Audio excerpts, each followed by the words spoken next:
Dicen algunos historiadores que la historia se repite.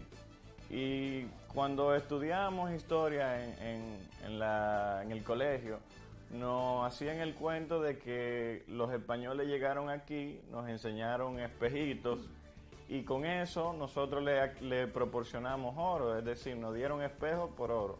Pues parecería ser que hoy la historia vuelve y se repite, porque estamos enfrente a un contrato donde tiene cargas considerables para la República Dominicana, 120 millones de dólares, y no parece tener ningún compromiso sólido de la otra parte. Si bien sabemos, los contratos son obligaciones para ambas partes, unos se comprometen a hacer, otros se comprometen a dar. Es decir, hay una carga obligacional que se divide, donde si una de las partes incumple, pues entonces tendrá una repercusión.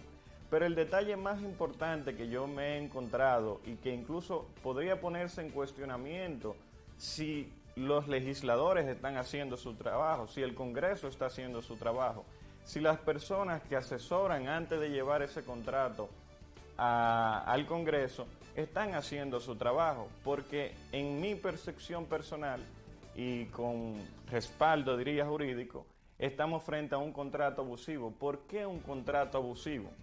Primero, porque no hubo capacidad de negociar, es decir, la parte no se pusieron de acuerdo, solamente una parte impuso su criterio y ese es el reflejo que hay en ese contrato. Segundo, la República Dominicana hace renuncia a todos los derechos habido y por haber en cualquier acción que pueda tomar en contra.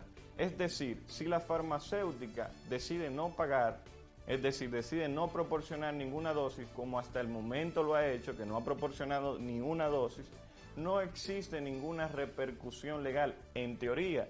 ¿Y por qué digo en teoría? Porque si los organismos internacionales se mantienen neutros y objetivos, entonces le darían acceso a la justicia, en este caso un arbitraje internacional, donde se reconozcan derechos a la República Dominicana a accionar en justicia si hay un incumplimiento.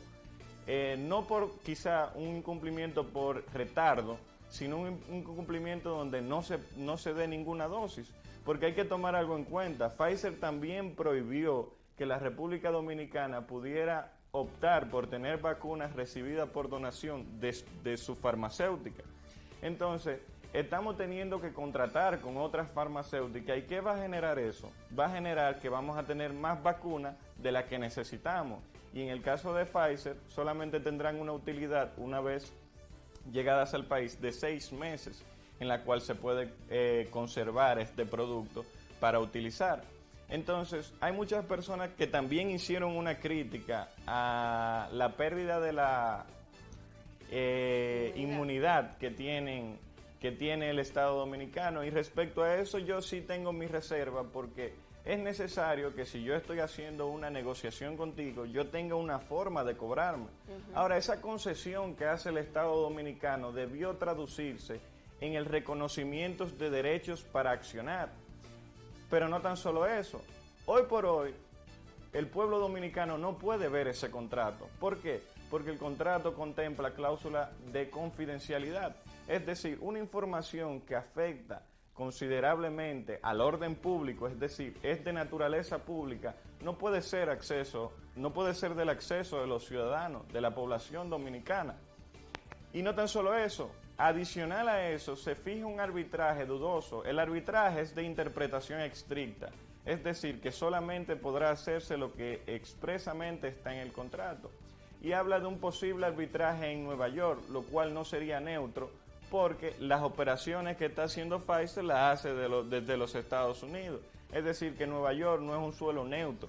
Debería buscarse otro lugar, y como vuelvo y repito, por las restricciones que hace la República Dominicana de derecho, es decir, no tiene posibilidades de accionar, entiendo que es un contrato abusivo y por ende la opción de recurrir a la justicia debe quedar abierta, y posiblemente la competencia sea de la Corte Permanente de Arbitraje, que tiene su sede en Países Bajos.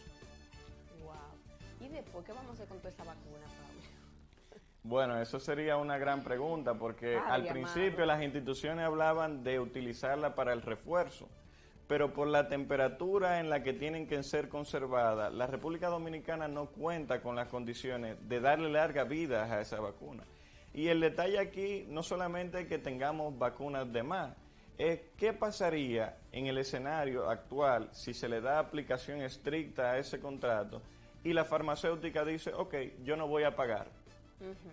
Nosotros quedamos ya con un adelanto de 8 millones de dólares que no nos lo van a devolver y posiblemente el contrato tenga alguna estipulación que obliga a la República Dominicana a pagar el restante.